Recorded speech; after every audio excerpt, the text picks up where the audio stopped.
This Caesar salad isn't exactly traditional, but I promise you that it will be one of the very best versions of this classic salad you might ever try. There is no time to waste, my friends. Now let's go! So for the chicken marinade, we are starting with garlic into a mortar and pestle, some stripped thyme leaves, some salt to really help it grind, and some crushed red pepper straight in. And we'll just start smashing this all up. And now I'm just adding in fresh basil little by little, and you can pound it in. It'll break down really quick. And then we'll add some more and just keep working it all in. So I've just been smashing this and grinding for a couple minutes now. We have a paste. And all we do now is start streaming in olive oil. I like to just go little by little, work that little batch in before adding more. Okay, now with our chicken breasts here, we're just gonna throw it down onto some saran wrap. You can do this in a plastic bag if you want, but this is all I have today. We'll take a rolling pin. Oh, now. Take a rolling pin and we're just gonna start pounding out our chicken breasts. The reason I do this is because if you pound it out, it's all one thickness. It's all one thickness. It cooks evenly, meaning it's more tender and juicy in your mouth. It's as simple as that. Okay, now I've got all my chicken pounded out to about 3/4 inch thick. I'm gonna throw it into a bowl or Ziploc bag or what have you. And we'll just dump all that marinade onto the chicken. God, it smells good. And I like to just get in there with my hands and work it. I don't know why I like these things, I just do. Feels good to get messy. Ooh, it's sloppy. So you can marinate this as long as you can really handle. You could do it overnight. You could do it for just 2 hours. You could do it for 8 to 10. I think the best range is gonna be kind of 8 to 10, but you can do as you wish. If you wanna get away with 1 hour, just do it. Okay, here we go. We're making our non-traditional Caesar dressing, but you have got to try this one. It is honestly probably one of the best things I can make. Starting with 1 whole egg. A little bit of water, that just helps it stay really fluffy. Going in right now with all the garlic. And we're gonna start by blending all of these ingredients first for a couple minutes to get it really light and airy. Okie dokie, that's been blending for about 3 minutes. You can see it's gone from yellow to a little bit lighter in color. Now over here I have some white wine vinegar as well as some lemon juice going straight in. Now on one of my previous videos, the Steak Diane video, apparently I butchered the name. Let me try this again. Worcestershire sauce. Worcester sauce. I'm asking the UK, is that right? But since we are here in Texas, we're gonna call it wash your sister sauce because that's what they say around these parts. Dobia sauce going in. And I like mine to have a little bit of anchovy, but not a crazy amount. So 2 or 3 depending on the size. And then we'll get back to blending. So when I make my Caesar dressing, I don't like to go straight olive oil, although there's definitely quite a bit in here. I'm using avocado oil as well. If you use all olive oil and you blend it, it can tend to get a little bit of bitter, so we're gonna put the olive oil in last minute, and first we'll stream in the avocado. So we'll just slowly start streaming in that avocado oil, and now we'll do the olive oil. Not all Parmesan is created equal. This is Parmigiano Reggiano. It's from Italy.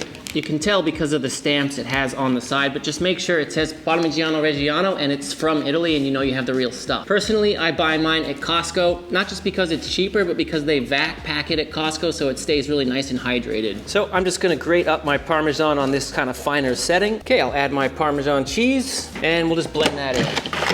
Okay, at this point we're gonna taste it for seasoning.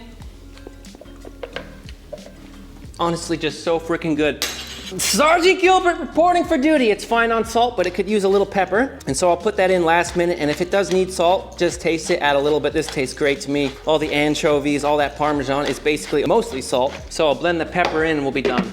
Now, as you can see, this Caesar dressing is nice and thick, but as it sits in the fridge, it will continue to thicken up. This I would try to use up within about 5 to 6 days, but trust me, it is not gonna last that long. So I've just got some nice sourdough bread I found from a local bakery here. I've frozen it for about 20 minutes and just pulled it out for a couple. And what I want to do instead of making these cubes is to get these paper thin little slices like this. I've been doing this instead of croutons recently. And let me tell you what, they just kind of disappear in your mouth in a really nice way. You don't get any of those break your tooth hard pieces. But to each their own. If you want to make croutons, that's fine too. I'm just going to take my time and slice it all up. So one thing I like to do for croutons is just spray these with a little water, especially if your bread is kind of dry. And I'm just mixing them. And this is gonna plump up and hydrate the bread. And then so when you bake it, it'll stay really crispy and not get any of that break your tooth business going on. It's a really good trick actually for making croutons. Now I'm adding a little bit of olive oil mixed with butter that I just melted down. The exact measurement will be in the description under the video. I'm just gonna toss in that fat. And then I'm going in with a little bit of garlic powder. Just toss that to try to distribute it evenly. Some salt, of course, salt to taste. And we have Sergeant Gilbert back in action. You know what that is, it's pepper.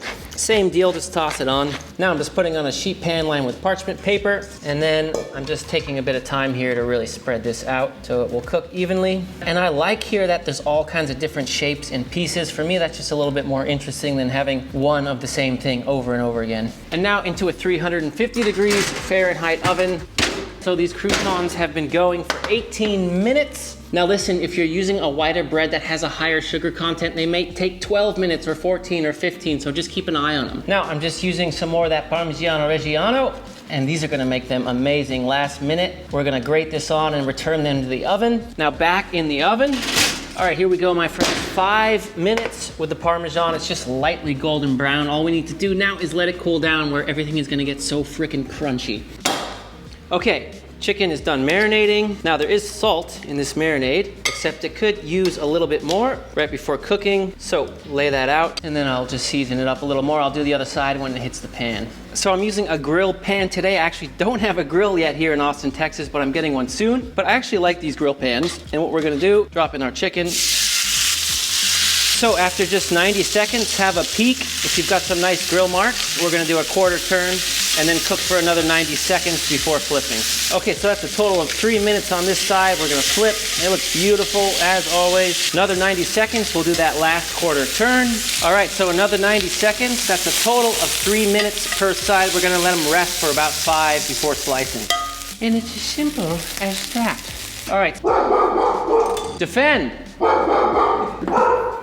Defend. Here I have some romaine. Obviously that is what you're gonna use for Caesar salad. If you wanna use another kind of hard lettuce, you can also use that. Just make sure it's gonna take the sauce. Because if you're using something like arugula, it's just not gonna stand up to that heavy, thick sauce. And you can do whole leaves if you want, but usually I just go like this. I'll cut it once through, quarter turn, through again, take the tops. Sometimes if these are old, I'll get rid of them. And then from here, we're just gonna slice it into nice pieces, all the way down, slicing a little thinner here at the end. One last thing I like to do with my Caesar salad is to pre-dress the greens with lemon juice and a little bit of salt. And that really just lifts this whole thing up, gives it a little extra pep and zing. Makes a big difference. Just a little bit of salt with the lemon juice, and we'll just toss that in. Now just put on your Caesar dressing as much or as little as you like. I like it pretty saucy, so here we go. And we're just gonna toss that in and then plate up. Now we'll just plate up our salad nicely with a few different sections. Now with the chicken, the grains are actually running this way, so I wanna slice it this way. I've talked about this before. People may think I'm crazy, but I'll tell you what, this is a tender way to do it. Get our chicken on there, a little bit on the side like so. A little more salad on top looks right to me. And then a little more Parmesan on top, why not? Just looks really nice. And then we'll tuck in some of our Parmesan Crostini, Croutons, whatever they are, around the salad. Well, this is exciting. Oh my gosh, I'm gonna make sure I get everything in one bite. That chicken is absolutely perfectly cooked, beautiful, tender. Some salad, some crouton.